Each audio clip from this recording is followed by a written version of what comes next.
संस्कृति विभाग का, जिससे कि हम छत्तीसगढ़ के इस संस्कृति क्षेत्र के ऊपर में कुछ हम काम कर सकें। ना सिर्फ अपने विभाग का काम में ये हमारी मदद करते हैं, बल्कि दूसरे भी कोई और विभागों की भी काम रहता है, काफी काम रहता है, तो इनसे हमको हमेशा काफी मदद मिलती है। हमारे नर्सिंग क्षेत्र में कुछ समस्याएं आ रही थी विगत वर्ष, तो उन्होंने सीएम साहब से बात करके हम लोगों की समस्याओं को सुन के उन सारी समस्याओं का निवारण भी किया। तो इनके साथ में हम पीएचडी की तरफ से हमारी एक अच्छी एसोसिएशन है, और हम उस एसोसिएशन को आगे ले जाते हुए कुछ अच्छा काम भी इनके साथ में करते रहेंगे। आगे मैं रिक्वेस्ट करूंगा हमारे senior vice president Sanjay Agarwal ji को कि वो भी अपने कुछ हमें उद्बोधन दें, और इतनी सारी जो अभी सिलसिलेवार मीटिंग्स हुई हैं जजेस के साथ में और अधिकारियों के साथ में और मंत्रियों के साथ में, उसका कुछ दर्शन, उसका कुछ जानकारी हमारे भी मेंबर्स को दें। आज इस समय यहाँ पे छत्तीसगढ़ से बहुत सारे लोग जुड़े हुए हैं इस मीटिंग में। Thank you. Over to you Sanjay Agarwal ji. Thank you chairman sir, thank you chairman sir. I will request Sanjay ji, हमारे सीनियर वाइस प्रेसिडेंट हैं, और Sanjay ji will take over as president from 1 October 2020। Sanjay ji हमारे सीनियर इंडस्ट्रियलिस्ट हैं इस एरिया के, और कई हमारे जितने भी पॉलिसी के जो क्षेत्र हैं, भारत सरकार और राज्य सरकारों को अपने सजेशंस दिया करते हैं। मैं माननीय श्री संजय अग्रवाल जी, जो हमारे सीनियर वाइस प्रेसिडेंट हैं, उनसे रिक्वेस्ट करूंगा कि सर वो भी बताएं कि पीएचडी ने कोविड-19 के दरमियान क्या क्या किया, और पीएचडी कौन कौन से एरिया में काम कर रही है। हमारे साथ करीब 78 हमारे 78 मेंबर्स जो हैं वो छत्तीसगढ़ चैप्टर से जुड़े हुए हैं, और in the meantime Shashank ji ministers office में फोन करके उनको जल्द से जल्द लाने की कोशिश करेंगे। Over to Shri Sanjay Agarwal, our senior vice president. नमस्कार मित्रों, सब लोगों से बात कर पा रहा हूँ। ये टेक्नोलॉजी का कमाल है और आपदा का कमाल है, दोनों का मिलके कमाल है कि हम लोग जो कभी कभार मिलने के मौके पड़ा करते थे, अब शायद जब चाहें, जितनी जल्द चाहें, आपस में मिलने की आदत भी पड़ गई है, और टेक्नोलॉजी ने उसको संभव भी कर दिया है। हम लोग आज जिस तरह बात कर रहे हैं, मुझे ये बात से बहुत अच्छा लग रहा है, क्योंकि हम लोग एक नेशनल चैम्बर है, पीएचडी चैम्बर के 1,30,000 डायरेक्ट इनडायरेक्ट मेंबर्स हैं। हम लोग 20 से ज्यादा स्टेट्स और यूनियन टेरिटरीज में है। हमारा फोकस एमएसएमई है, और एमएसएमई के लिए सबसे जरूरी है कि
सीनियर वाइस प्रेसिडेंट सर, आपकी आवाज नहीं आ रही है, तो आप एक बार अनम्यूट करेंगे सर उसको। तो सीनियर वाइस प्रेसिडेंट सर, आपकी आवाज बीच में कट गई है।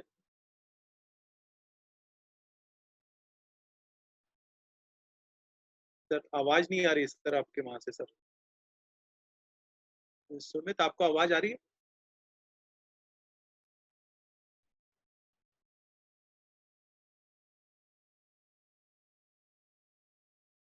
सर आपकी आवाज आ रही है पर ये इंडिया वीपी सर की वॉइस नहीं आ रही।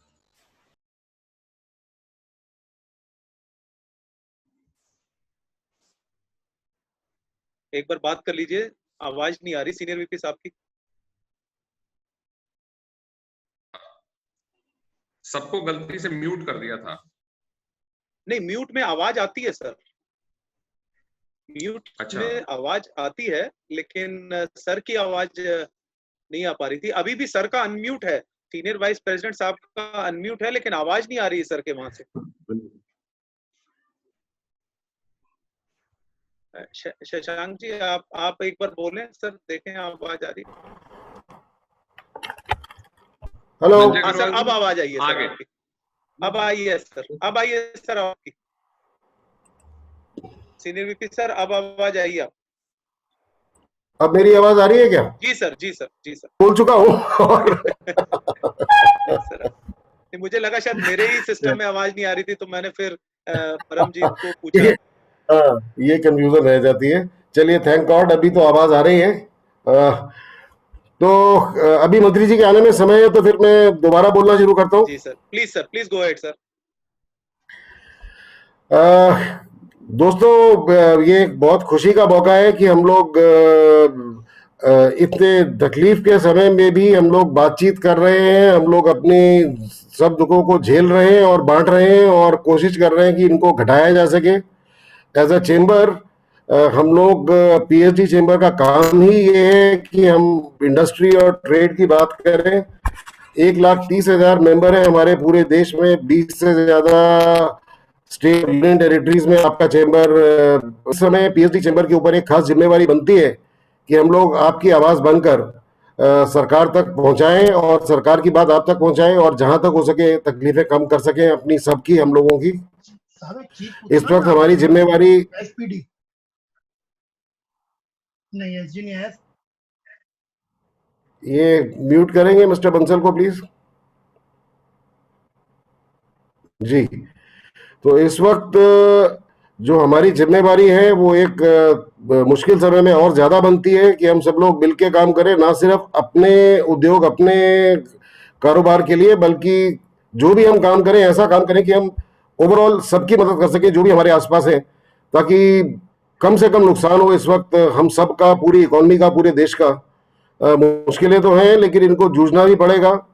और इस सब में जो चेंबर ने योगदान दिया है उसमें मैं सबसे पहली बात तो ये बोलूंगा कि जो हमारा सेक्रेटेरिएट है, हमारे सेक्रेटरी जनरल से लेकर हमारे प्रिंसिपल डायरेक्टर्स से लेकर डायरेक्टर्स, जितने सीनियर ऑफिसर्स हैं और लोकल लेवल ऑफिसर्स हैं, रीजनल डायरेक्टर्स हैं, सब ने कमर किए और हर तरफ से डाल रहा है कि हम किस तरह क्या चीज करके इंडस्ट्री की तकलीफों को कुछ घटा सके, इंडस्ट्री को कुछ के लिए कुछ बात आगे ले जा सके और इंडस्ट्री को भी कुछ सरकार की बात पहुंचा सके। ये इस वक्त आपको मैं ये जरूर कहूंगा कि हमारे चेंबर ने जितने डे टू डे पॉइंट रखे हैं हर जगह, काफी कुछ की सुनवाई हुई है, काफी पॉइंट्स को ऊपर सरकार ने माना भी है।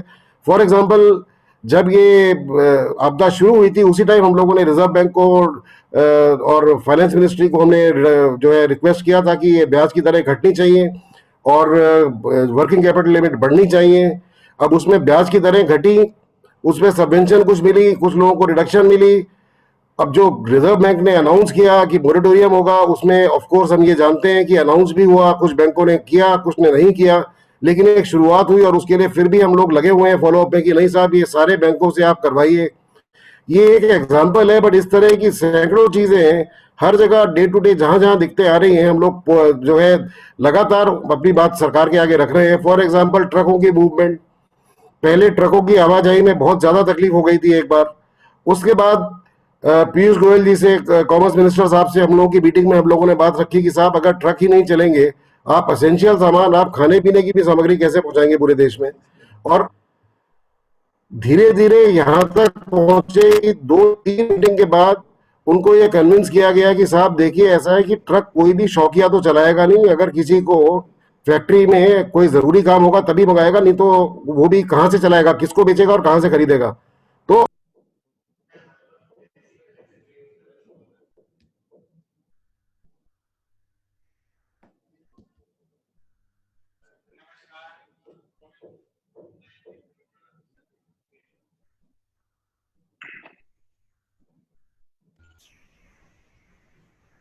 परमजीत आवाज फिर चली गई सर की। सर का शायद माइक्रोफोन में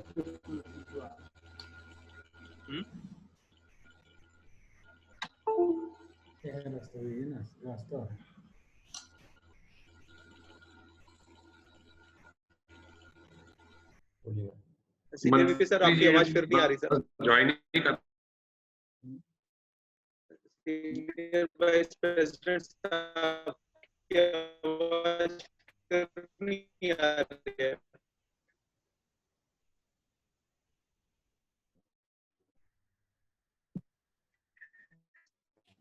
से एक बार बात करें क्योंकि सर की आवाज नहीं आ रही है यहाँ पर। शशांक जी, आपको सीनियर वाइस प्रेसिडेंट साहब की आवाज आ रही है? नहीं आ रही है। अभी आ रही है?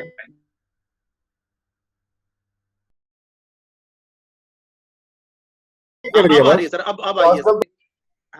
हाँ नमस्कार sir. Everybody sir, I have also joined. Good afternoon sir. हम फॉर्मली इस प्रोग्राम को स्टार्ट करते हैं।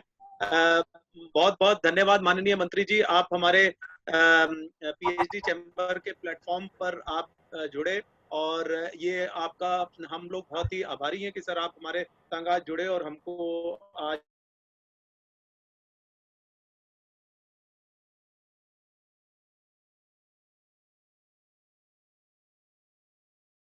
से जुड़े हुए हैं। तो सबसे पहले मैं माननीय श्री संजय अग्रवाल जी से निवेदन करूंगा कि अपना प्रेसिडेंशियल एड्रेस दें, और फिर हम माननीय मंत्री जी से रिक्वेस्ट करेंगे बोलने के लिए। तो माननीय श्री संजय अग्रवाल जी, ओवर टू यू। नमस्कार। आज के इस वीडियो कॉन्फ्रेंस में मैं छत्तीसगढ़ शासन के खाद्य एवं नागरिक आपूर्ति, उपभोक्ता संरक्षण, योजना एवं सांख्यिकी एवं संस्कृति मंत्री माननीय श्री अमरजीत भगत जी का स्वागत करता हूं पीएचडी चैम्बर की ओर से। ये मेरे लिए एक बहुत आनंद की बात है और बहुत इज्जत की बात है कि मुझे आपसे इंटरेक्ट करने का मौका मिल रहा है सर। नमस्कार। मैं हमारे छत्तीसगढ़ चैप्टर के चेयरमैन शशांक रस्तोगी जी और हमारे सेक्रेटरी जनरल और हमारे principal director Chhattisgarh doctor Yogesh Srivastava और सभी अतिथियों का भी स्वागत करता हूं। माननीय मंत्री जी, PhD chamber of commerce and industry 1905 में सर एस्टेब्लिश हुआ था ओरिजिनल, और बाद में इसका नाम करीब 50 साल रहा Punjab Haryana and Delhi chamber of commerce, क्योंकि इसकी शुरुआत पंजाब से हुई थी। लेकिन पिछले 20 साल से करीबन हम लोग नेशनल फुटप्रिंट का चैम्बर बन चुके हैं। हमारे 20 से ज्यादा स्टेट्स में और यूनियन टेरिटरीज में हमारे चैप्टर्स हैं। हम लोग अब एक पंजाब हरियाणा दिल्ली नहीं है, अब हम progress harmony and development chamber है सर। हमारा काम प्रोग्रेस हार्मनी डेवलपमेंट देखना है पूरे ट्रेड इंडस्ट्री की, और इसमें हमारी खासियत ये है कि हमारे 1,30,000 से ज्यादा मेंबर्स जो हैं वो उसमें मैक्सिमम एमएसएमई के मेंबर्स हैं, और हमारा काम मेनली एमएसएमई सेक्टर का ध्यान रखना है, जबकि बड़े उद्योगपति भी हमारे बहुत मेंबर हैं और एक से एक बड़ी कंपनियां भी हमारी मेंबर हैं, जिसमें स्टील अथॉरिटी और जीएमआर एयरपोर्ट्स और कजारिया टाइल्स और एक से एक बड़े बड़े नाम भी हम साथ जुड़े हुए हैं। तो हम लोग पूरी एक तरह से स्पेक्ट्रम ट्रेड और इंडस्ट्री का रिप्रेजेंट करते हैं सर। हम लोग सिर्फ एक औद्योगिक संस्था नहीं है सर, हम लोग एक सामाजिक संस्था भी हैं जो निरंतर समाज के हर वर्ग के उत्थान के लिए उनके सामाजिक, आर्थिक और दक्षता के निर्माण में अपनी तरफ से योगदान देता रहा है। हम लोग अभी भी इस कोविड की आपदा में हमारे मेंबर्स ने 500 करोड़ रुपए से ऊपर प्रधानमंत्री के पीएम केयर्स फंड में दिए हैं। हमारे मेंबर्स ने, अगर हम जोड़ें तो शायद 1 लाख से ऊपर लोगों का खाना हमारे मेंबर्स डेली बांट रहे हैं। खाना पीना, मास्क, सैनिटाइजर। मेरी अपनी कंपनी ने भी इसमें बहुत काम किया है। मेरी कंपनी की दोनों फैक्ट्रियों, जो एक राजस्थान एक हरियाणा में है, हमारी कैंटीन से सारा दिन हम लोग खाना बांटते हैं। सभी तरह के हमारे मेंबर्स इस तरह के काम कर रहे हैं। तो हम लोग सोशल बिजनेस और सब तरफ से हमारा एक ही काम है सर कि हम ट्रेड इंडस्ट्री की आवाज बने और ट्रेड इंडस्ट्री की आवाज आप तक पहुंचाएं। आप कुछ पहुंचाना चाहें, एक मेन ड्यूटी है। अभी का समय बहुत मुश्किल समय है सर, जिसमें कि हम ये जानते हैं कि भारत सरकार और सारी स्टेट सरकारों को मिलके इस सारे आपदा को बहुत समझदारी से संभालना है। और अभी तक जिस तरह हम देख रहे हैं, दुनिया के जो बड़े से बड़े देश हैं और एक से एक पावरफुल देश है, एक से एक अमीर देश है, उनके मुकाबले हमारा जो है रिकॉर्ड बहुत अच्छा रहा है अभी तक। और उसमें कुछ ईश्वर की भी कृपा रही होगी, लेकिन कुछ हम लोगों ने भी किया होगा। हमारे देश की सरकारों ने, राज्य सरकारों ने, केंद्र सरकार ने, सबने मिलके कुछ किया होगा। अभी सब लोग अपनी पॉलिटिकल एफिलिएशन लोग एक गेम की तरफ काम कर रहे हैं।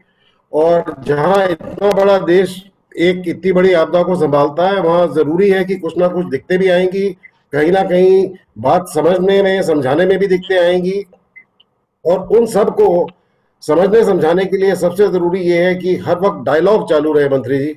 और ये हम ये बात जानते हैं कि आपकी सरकार हमेशा इस मामले में ने आप लोगों ने हमेशा एक अगवा रूप लिया है। आप लोगों ने हमेशा एक बहुत प्रोएक्टिव होके ट्रेड और इंडस्ट्री के साथ काम किया है।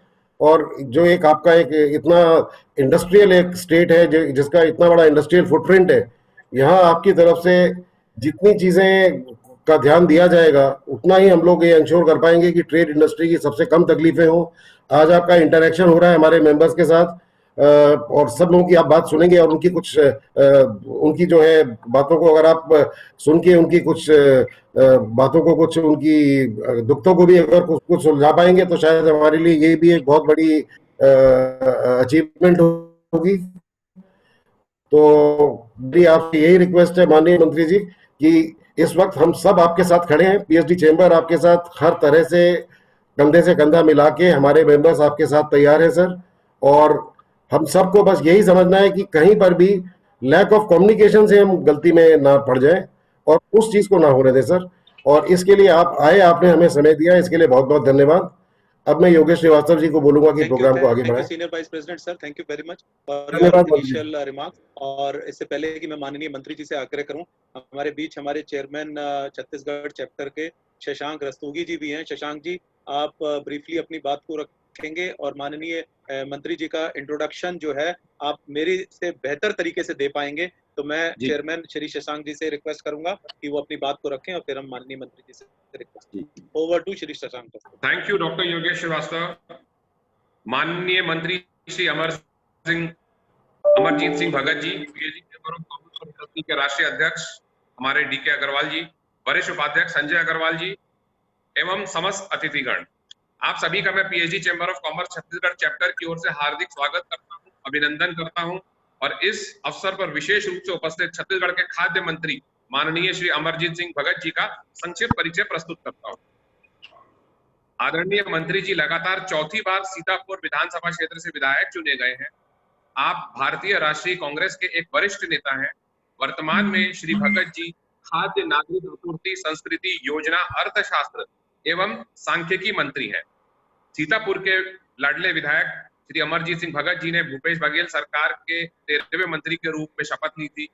सीतापुर के विधायक श्री भगत जी टीएस सिंहदेव जी और प्रेम सिंह टेकाम जी के बाद भूपेश मंत्रिमंडल में सरगुजा क्षेत्र के तीसरे मंत्री हैं। आपने छत्तीसगढ़ में लॉकडाउन पश्चात खाद्य सामग्री की व्यवस्था लास्ट पॉइंट तक बहुत ही व्यवस्थित तरीके से संचालित की है। और आप हमारे मध्य भारत के प्रमुख आदिवासी चेहरा हैं एवं समय समय पर केवल अपने विभाग की ही नहीं बल्कि अन्य विभागों में होने वाली समस्याओं का भी निवारण किया है और हमारी बहुत मदद करी है। आदरणीय अमरजीत भगत सिंह भगत जी, धन्यवाद। माननीय मंत्री जी से आग्रह कि सर आप अपना उद्बोधन प्रारंभ करें। माननीय मंत्री जी। जी, पीएचडी चेंबर ऑफ कॉमर्स के सभी साथियों को मेरा नमस्कार। ये बहुत संयोग की बात है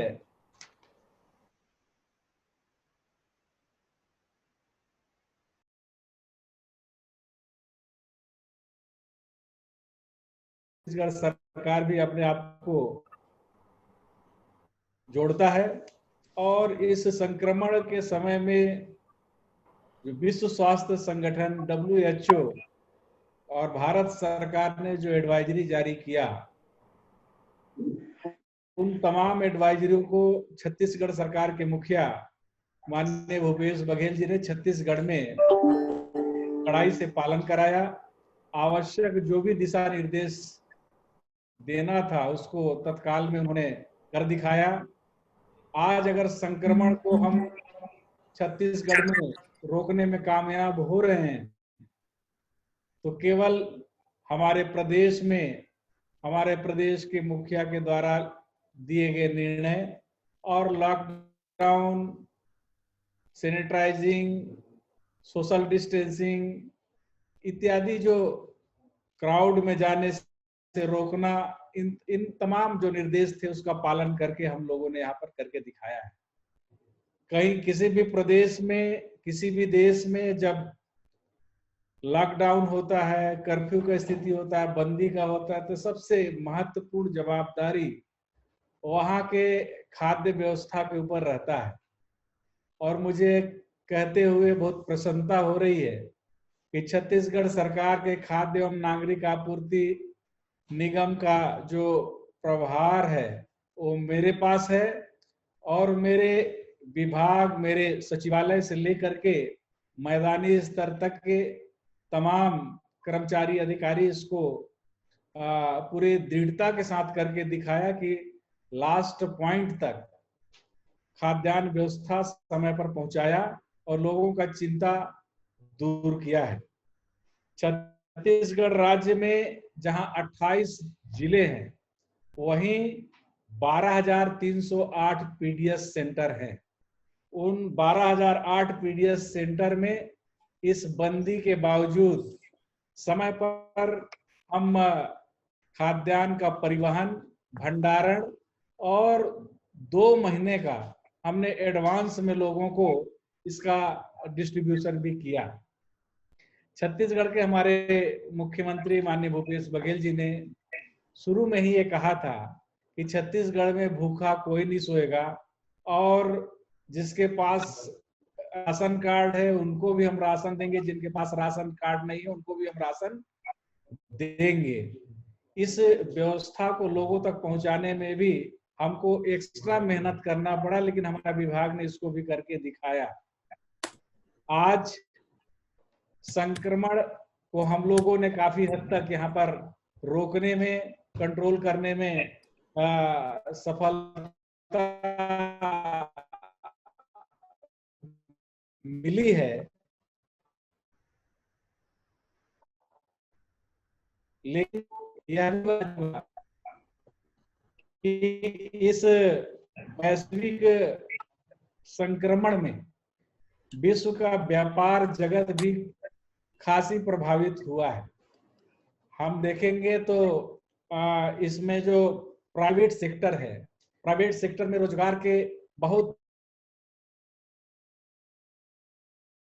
उसमें आपके उद्योग में बड़े उद्योग, ऑटोमोबाइल सेक्टर ग्रोइंग स्टेट है, नया डेवलपिंग स्टेट है। इसके बावजूद इन्होंने जो रिजल्ट दिया है, यहाँ का विकास दर अन्य राज्यों के तुलना में काफी अच्छा रहा है और संभावनाएं आगे भी इसकी बनी रहेगी। हम पोटेंशियल स्टेट में छत्तीसगढ़ को सकते हैं। यहाँ पर कृषि के क्षेत्र में, एग्रीकल्चर सेक्टर में उत्पादन के साथ साथ इसके जो फूड प्रोसेसिंग से संबंधित यूनिट्स हैं उसमें इसके रॉ मटेरियल्स काफी मात्रा में और चीप रेंज में मिलेगा। इसका प्रोसेसिंग में जो कास्ट लगेगा उसमें भी काफी इसमें अचीव होगा, बहुत ही कम मूल्य मिलेगा, जिससे लाभ का काफी इसमें संभावना रहेगा। इसके साथ साथ हम फॉरेस्ट के क्षेत्र में देखेंगे तो forest produce and processing units लगाने में यहाँ के जो फॉरेस्ट प्रोड्यूस है, यहाँ 4 चिरौंजी, यहाँ के इमली, लाख और जो जंगल से मिलने वाले जो तेंदुपत्ता इत्यादि जो यहाँ के प्रोड्यूस किया जा सकता है। बांस उद्योग है, उसका यूनिट भी यहाँ पर आसानी से लग सकता है, कम लागत में और अच्छी जो आमदनी का जो धंधा हो सकता है। वो जिन सेक्टरों के बारे में मैं बता रहा हूँ, इसमें हम लोगों को रोजगार भी उपलब्ध करा सकेंगे और इन सेक्टरों में, इन क्षेत्रों में इसमें नुकसान की कोई संभावना नहीं रहेगी। हमेशा यहाँ लाभ का ही यूनिट्स हो सकता है और इसके लिए कम से कम इंडिया ही नहीं बल्कि पूरे विश्व को भारत के इन क्षेत्रों में रुख मतलब अपना ध्यान आकर्षित कराना चाहिए। और आपका डिपार्टमेंट जो कॉमर्स का पीएचडी आप संगठन बनाया है, इसका रोल और ज्यादा रहेगा। इसके पोटेंशियल स्थिति के बारे में आप लोगों को बता सकेंगे।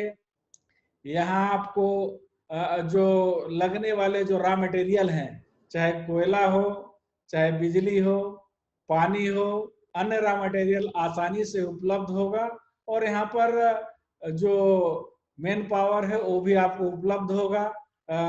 यहाँ से जो संपर्क माध्यम है वो ट्रेन के साथ साथ हवाई संपर्क मार्ग भी यहाँ पर स्थापित है। विश्व के अन्य क्षेत्रों में भी यहाँ से उड़ाने भरने की आगे संभावना बनेगी। अभी तक सीधे सीधे महानगरों तक जाने के लिए दिल्ली, बॉम्बे, कलकत्ता, हैदराबाद, इन शहरों को सीधे यहाँ से संपर्क माध्यम से हवाई मार्ग के माध्यम से जोड़ता है। तो मैं आप सभी लोगों से आग्रह भी करता हूँ और इसको आप लोगों से मैं साझा भी करता हूँ कि छत्तीसगढ़ की जो विकास की संभावनाएं हैं, इसको देश के राष्ट्रीय स्तर पर और अंतर्राष्ट्रीय स्तर पर आप लोग इंट्रोड्यूस करें। चीफ मिनिस्टर काफी इसमें पॉजिटिव हैं और जो भी यूनिट्स इधर लगाना चाहेंगे उन लोगों को काफी सहूलियतें यहाँ पर मिलेगी। मैं आप सब लोगों से रूबरू होने के लिए, आप लोगों से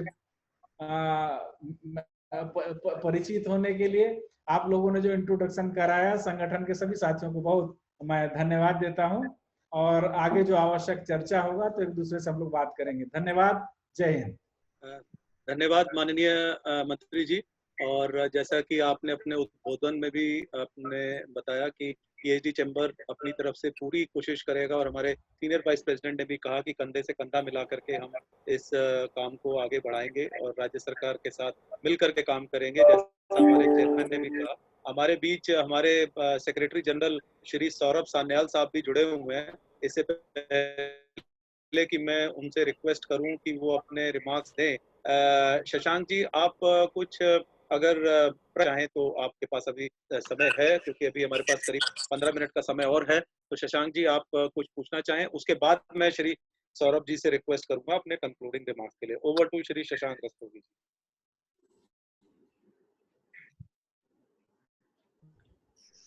हमारे जो मेंबर्स अभी मीटिंग अटेंड कर रहे हैं, आप लोगों के कुछ अगर सवाल हो तो उसको चैट बॉक्स में भी लिख सकते हैं या उसमें एक ऑप्शन है रेज हैंड करने का, आप अपना हैंड रेज करके कह सकते हैं तो एडमिनिस्ट्रेटर आपको आपके प्रश्न को पूछने का मौका देंगे मंत्री जी से। मंत्री जी का मैं बहुत बहुत धन्यवाद करता हूं, उन्होंने बहुत अच्छे ही उद्बोधन में और छत्तीसगढ़ में जिस तरीके से कोविड का हमने रोकथाम कह सकते हैं या कंटेन जो हमने किया है छत्तीसगढ़ में, उसके बारे में बताया और साथ में ये भी बताया कि दूरगामी क्षेत्र में यहाँ पर 45% फॉरेस्ट कवर है, उसके बाद में भी अंदर अंदर तक इतने लोग रहते हैं में भी बहुत ही कम समय में लास्ट माइल तक पूरा खाद्यान्न सब पहुंचा है और हम बहुत अच्छे से कोविड के इन्फेक्शन को रोक पाए हैं अपने क्षेत्र में। और most of the districts, 28 district में 4 डिस्ट्रिक्ट छोड़ के 24 डिस्ट्रिक्ट हमारे यहाँ ग्रीन जोन में है। तो भगवान का भी आशीर्वाद रहा कि छत्तीसगढ़ में जो है हम लोगों ने इसको कंट्रोल किया है, जिसमें हमारी लीडरशिप भूपेश बघेल जी का कंट्रीब्यूशन रहा। योगेश जी, अब लोगों के सवाल आने चालू हो गए। जी सर, लोगों के सवाल आप पूछेंगे सर। इससे पहले अगर आप इजाजत दें तो मैं एक सवाल माननीय मंत्री जी के समक्ष प्रस्तुत करना चाहूंगा। जैसा जी सर, जैसा कि आज आपने मुख्य अखबारों में भी देखा कि क्रूड का जो प्राइस है वो -$37 पर बैरल हो चुका है।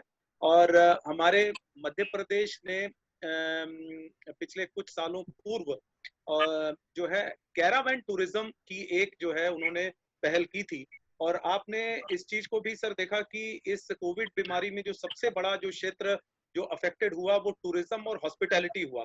मेरा माननीय मंत्री जी से एक संक्षेप में एक सुझाव है कि माननीय मंत्री जी चूंकि कल्चर विभाग के भी जो है उसको देख रहे हैं, तो क्यों ना हम सर कैरावैन टूरिज्म को यहाँ पर हम स्टार्ट करें। इतनी बसेस हमारे पास हैं छत्तीसगढ़ में, उनको अगर हम कैरावैन्स में बदल दें और कुछ सोशल डिस्टेंसिंग को मद्देनजर रखते हुए जितने हमारे कल्चरल साइट हैं उस पर हम अगर लोगों को 19 के बाद लेकर के जाएं, क्योंकि क्रूड ऑयल ऑलरेडी -$37 पर बैरल हो चुका है, तो इससे हमारे टूरिज्म के क्षेत्र को बढ़ावा मिलेगा। जो हमारा हॉस्पिटैलिटी का क्षेत्र इतनी तरह से पूरी तरह से प्रभावित है उसको बढ़ावा मिलेगा। और कैरावैन्स जो है वो उस जगह तक धरोहर, जो सांस्कृतिक धरोहर है, वहां तक जा पाएंगी। हमें केवल उनकी पार्किंग की व्यवस्था करनी पड़ेगी कि जहां पर उनकी पार्किंग हो सके, धुलाव हो सके उनका, और उस चीज को हम आगे बढ़ा पाएंगे। तो मैं माननीय मंत्री जी से कहूंगा सर, क्योंकि संस्कृति डिपार्टमेंट आपका है और टूरिज्म मेरा एक बहुत ही प्रिय क्षेत्र है, तो मैं चाहूंगा सर अगर आप इस पे कुछ बोलें माननीय मंत्री जी। जी, आपका प्रश्न बहुत अच्छा है और आपका चिंता भी लाजिमी है। मैं भी अपने आप को उससे जोड़ करके देखता हूँ, लेकिन श्रीवास्तव जी, अभी स्थिति सामान्य होने में समय लगेगा। अभी तो सब लोग इतना डरे हुए हैं कि जब तक ये पूरी तरह से समाप्त नहीं होगा, लोग इस क्षेत्र में आगे बढ़ने से भी लोग परहेज रखेंगे। आप देख रहे हैं कि अभी जो एडवाइजरी जारी हुआ है उसमें सीधे तौर पे सभी रहेंगे। लोगों के बीच में एहतियात बरतने के लिए जो कहा गया है, तब जब तक अभी इसका असर मेरे ख्याल से 5-6 महीना से कम नहीं रहेगा। सामान्य जो इसको एक स्ट्रीम में लाने में लगभग 6 महीना का समय लगेगा। तो उस समय जब आप बोल रहे हैं कि इस सेक्टर में हमको काम करने की आवश्यकता है, तो मैं बिल्कुल सही मानता हूं। आपकी जो सुझाव है वो बिल्कुल सही है और इस पर विचार किया जाएगा, ताकि जो पर्यटन का क्षेत्र है, जो संस्कृति का क्षेत्र है, इससे भी लोग जुड़ करके और एक इस व्यापार को भी आगे बढ़ा सकें। हमारा प्रदेश पूरा इसमें सकारात्मक रुख अपनाएगा, लेकिन अभी समय लगेगा इसमें स्थिति सामान्य होने में, और हम लोग बीच बीच में फिर संपर्क में रहेंगे। और इस मामले सब में हमारा स्टेट के जो हेड हैं, हमारे चीफ हैं, वो काफी सकारात्मक पक्ष है उनका, और मुझे उम्मीद है कि आप जो सोच रहे हैं उसमें हम कुछ कर पाएंगे। धन्यवाद मंत्री जी। और आपकी बात बिल्कुल ही आपने एक बताया कि चूंकि सांस्कृतिक धरोहर भी है छत्तीसगढ़, हमारे चावल का बाउल इसको बोला जाता है और रामायण काल से जुड़े हुए हैं। बल्कि एक जगह हमने पढ़ा कि ये एक तरह से जैसे कनाडा में नियाग्रा फॉल्स है, तो हमारा जो नियाग्रा फॉल्स है वो छत्तीसगढ़ में है। तो बहुत सारी अपार संभावनाएं हैं और मैं समझता हूँ माननीय मंत्री जी, जैसा आपने बताया 5-6 महीने के बाद पर्यटन के क्षेत्र में इसमें अपार संभावनाएं रहेंगी और लोग उसमें लाभान्वित होंगे। शशांक जी, अब मैं आपसे रिक्वेस्ट करूंगा इससे पहले कि मैं सौरभ जी से बोलूं कंक्लूडिंग रिमार्क्स के लिए, आप कुछ एक दो प्रश्न लेना चाहें और फिर मैं सौरभ सान्याल जी हमारे सेक्रेटरी जनरल से रिक्वेस्ट करूंगा कि अपने वोट ऑफ थैंक्स दें। Over to Shri Shashank Rastogi. छत्तीसगढ़ से हमारे यहाँ से विवेक रंजन गुप्ता जी को सवाल पूछना चाहते हैं, उनको काइंडली अनम्यूट करें और विवेक रंजन गुप्ता जी सवाल पूछें।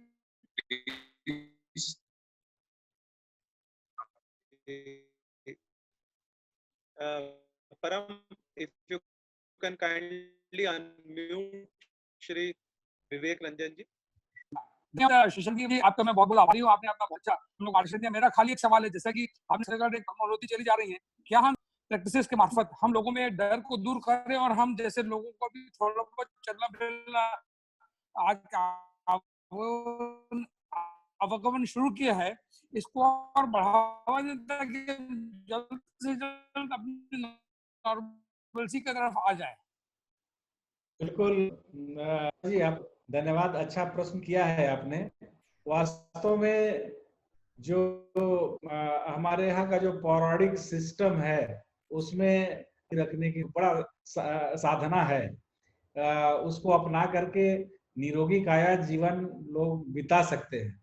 और यही कारण है कि हिंदुस्तान में योग के प्रति लोग काफी सचेत हैं, जिसके कारण यहाँ पर आज लोगों का जो विल पावर है वो काफी अच्छा है। और अन्य देशों में आप देख रहे हैं कि जो देश हुआ करते थे में भी अभी घुटना टेक दिया है और इसमें कुछ कर पाने में अपने आप को असमर्थता जाहिर कर रहे हैं। ऐसे में भारत जो अपना स्ट्रेटेजी बना करके जो लोगों को क्राउड वाले क्षेत्र में जाने से रोका है, मूवमेंट को रोका है, सोशल डिस्टेंसिंग के माध्यम से, कर्फ्यू के माध्यम से, तो और जो उसमें अगला कड़ी जो जोड़ा है कि अपने घर में रहें, योग करें, अच्छे किताब पढ़ें, अच्छे संस्कारी किताब पढ़ें, तो ये सब जो बात कही गई है, अच्छा संगीत सुने, अच्छा गीत सुने, तो इसका सकारात्मक असर लोगों के जीवन में पड़ता है। आप जिस योग के बारे में बता रहे हैं, वास्तव में इसके बारे में हम जब स्थिति नॉर्मल होगी, और अभी भी हम इसमें विचार कर रहे हैं कि इसको हम लोगों तक पहुंचाएं और लोग इससे जुड़ करके अपने स्वास्थ्य को ठीक रखें, अपने आप मनोवैज्ञानिक ढंग से अपने आप को दुरुस्त रखें और अपना विल पावर को बढ़ाएं। तो इसके लिए आपका सुझाव अच्छा है, आने वाले समय में इसका हम विस्तार करेंगे और इसको हम लोगों तक लेकर के जाएंगे। शशांक जी, हमारे पास 10 मिनट हैं सर, तो आप प्लीज सर दूसरा क्वेश्चन। Over to Shashank. जी, एक सवाल ले लेते हैं। हमारे रोटरी क्लब के साथी और पीएचडी चेंबर के member Sita rice mill group के नवीन अग्रवाल जी भी एक सवाल पूछना चाहते हैं। काइंडली नवीन अग्रवाल जी को अनम्यूट करें। जी, Param, if you can kindly unmute Naveen ji. Hello sir, नमस्कार। अग्रवाल जी नमस्कार सर। नमस्कार अग्रवाल साहब। सर मन में एक सी थोड़ी शंका ये है कि हमारे राज्य में बाहर से जो कमर्शियल व्हीकल आ रहे हैं, उनमें काफी लोग जो बाहर क्षेत्रों में फंसे हुए हैं वो बैठ कर आ रहे हैं। तो हमें सर डर इस बात का सता रहा है कि कहीं उनके साथ ये संक्रमण वापस हमारे राज्य में ना आ जाए। तो इसके लिए सरकार शायद काम कुछ कर ही रही है, लेकिन इसमें हम जैसा सोचते हैं कि विशेष रूप से ध्यान देने की जरूरत है, ताकि हमारा स्टेट जो है इस संक्रमण से बचा रहे। तो इसके लिए सर सरकार का मतलब क्या मुस्तैदी से क्या पालन कर रही है, इसके बारे में सर थोड़ा जानना चाह रहे थे। देखिए, इसमें हम लोगों से भी माननीय मुख्यमंत्री जी ने और सेंट्रल गवर्नमेंट ने पूछा था। हम लोगों ने भी इस संदर्भ में सुझाव यही दिए हैं कि अभी इंटर स्टेट जो बॉर्डर है उसको लगभग बंद रखें और केवल परिवहन में जो खाद्यान्न लेकर के आ रहे हैं उनको ही अलाउ करें, और शेष जो पब्लिक जो वाहन है, जो बसें आदि इत्यादि जो है, जिसमें ज्यादा क्राउड एक साथ जाता है, ज्यादा लोग एक साथ, सोशल डिस्टेंस का जिसमें जो रूल है उसको फॉलो नहीं हो पाएगा, ऐसे चीजों को अभी पर बैन रखें ताकि इन्फेक्शन की जो संभावना है उसको कम किया जा सके। और जो लोग आ रहे हैं उसको बॉर्डर में बकायदे पहले उनका टेस्ट हो, उनका चेकअप हो, और इसके बाद अगर वो किसी चीज से इन्फेक्टेड हो तो उसको वहीं पर रोका जाए। और जो लोग उसमें जब टेस्टिंग में ठीक निकले उन्हीं को आगे जाने का अवसर दिया जाए। उसको इसलिए भी कुछ वाहनों को, मालगाड़ियों को इंट्रेंस दिया जा रहा है क्योंकि अगर हम खाद्यान्न से जो भरा ट्रक है, कुछ मालगाड़ी है जो आवश्यक सामग्री को लेकर के आ रहा है, उसको अगर हम रोक देंगे, ब्रेक करेंगे, तो यहाँ पर क्राइसिस बढ़ेगा। तो जहां पर अगर कुछ मांग है तो उसका आपूर्ति भी होना चाहिए। इन दोनों बातों को ध्यान में रखते हुए इन चीजों को अलाउ किया हुआ है और इसको मैं सोचता हूं कि उचित भी है। म्यूट हो गया जी। शशांक जी, हमारे पास समय की कमी है। अब मैं रिक्वेस्ट करूंगा माननीय श्री सौरभ सान्याल जी से कि वो अपने कंक्लूडिंग रिमार्क्स दें और धन्यवाद प्रस्ताव जो है माननीय मंत्री जी के लिए प्रस्तुत करें। ओवर टू श्री सौरभ सान्याल जी, हमारे सेक्रेटरी जी। Thank you Yogesh. नमस्कार मंत्री जी। सबसे पहले तो मैं आपका धन्यवाद देना चाहता हूं कि आपने अपना बहुमूल्य समय निकाल के ऐसे टाइम पर आके, नमस्कार जी, आपने इतना समय निकाला, इतने क्वेश्चंस हमारे जो मेंबर्स थे, जो हमारे सीनियर वाइस प्रेसिडेंट थे और जो हमारे चेयरमैन हैं शशांक जी, उनके सब सारे प्रश्नों के आपने उत्तर दिए और बड़ा भली भांति दिया सर। और मैं आपके माननीय मुख्यमंत्री जी श्री भूपेश बघेल जी का बहुत आभारी हूं और उनको कॉन्ग्रेचुलेट करना चाहता हूं, उनकी प्रशंसा करना चाहता हूं कि आप लोगों ने अपने स्टेट में इतने अच्छे तरीके से कोविड-19 को कंट्रोल किया है और सिर्फ 5 डिस्ट्रिक्ट में कुछ ही लोग रह गए हैं जो इनफेक्टेड, जो भी लोग थे उनका भी ट्रीटमेंट बहुत अच्छा हुआ और वो इस दुर्भाग्यवश वायरस से निकल के आ गए। सो ये आपकी बहुत अच्छी एक स्ट्रेटेजी रही है आपके पूरे स्टेट में। आप लोगों से हमको सबको सीखना है। आपके जो बेस्ट प्रैक्टिसेस थे, मैं अनुरोध करूंगा अगर योगेश जी आपसे आपके ऑफिस से लेकर के जो जो स्टेप्स आपने किए थे वो स्टेप अगर हम इसको हम दूसरे स्टेट्स में खास करके जहां पर ज्यादा ऐसे केसेस हुए हैं वहां भेज दें तो उनसे उनको सहायता मिलेगी, उनको प्रेरणा मिलेगी और उनको इंस्पिरेशन मिलेगा। इन्हीं शब्दों के साथ मैं आपका फिर से धन्यवाद देता हूं बिकॉज समय की कमी है। बट आगे जब भी कोविड खुल जाता है मैं आपसे प्रार्थना करूंगा कि हम लोग वहां पे आपके एमएसएमई के लिए एक प्रोग्राम करेंगे और जिसमें जो भी चुनौतियां हैं एमएसएमई के सम्मुख उनका आपको एड्रेस करने के लिए आपसे प्रार्थना करेंगे। एक यही लास्ट प्रार्थना हमारी ये है कि जैसा आपको पता है आपके 28 जिलों में से सिर्फ 4 या 5 जिलों में जो है ऐसी वायरस की चर्चा हो रही है और जहां इन्फेक्शन हो रहे हैं, तो बाकी जगह अगर एग्रीकल्चर में अगर आप अपना इकोनॉमिक एक्टिविटी शुरू करवा दें, खेतों में जो अनाज रखा हुआ है जिसकी कटाई नहीं हुई है और जो कटाई होके मंडी में नहीं पहुंची है, उसका अगर आप कुछ इंतजाम कर सके तो सारे जो अपने किसान भाई हैं, जो अपने मजदूर भाई हैं, उन लोगों का फायदा होगा। जो गाड़ियां चल रही हैं उनका फायदा होगा। जो लोग इस सिलसिले में इस पूरे वैल्यू चेन में जुड़े हुए हैं उन सबका फायदा होगा। धन्यवाद मंत्री जी, बहुत बहुत शुक्रिया, बहुत धन्यवाद। धन्यवाद मंत्री जी। और हम आपको बीच बीच में और भी जो है रिक्वेस्ट करेंगे सर कि आप हमारे पीएचडी के प्लेटफॉर्म पे आए। आपका बहुत बहुत धन्यवाद। धन्यवाद चेयरमैन सर, धन्यवाद सेक्रेटरी जी। Thank you everybody. Thank you sir, thank you so much. Thank you.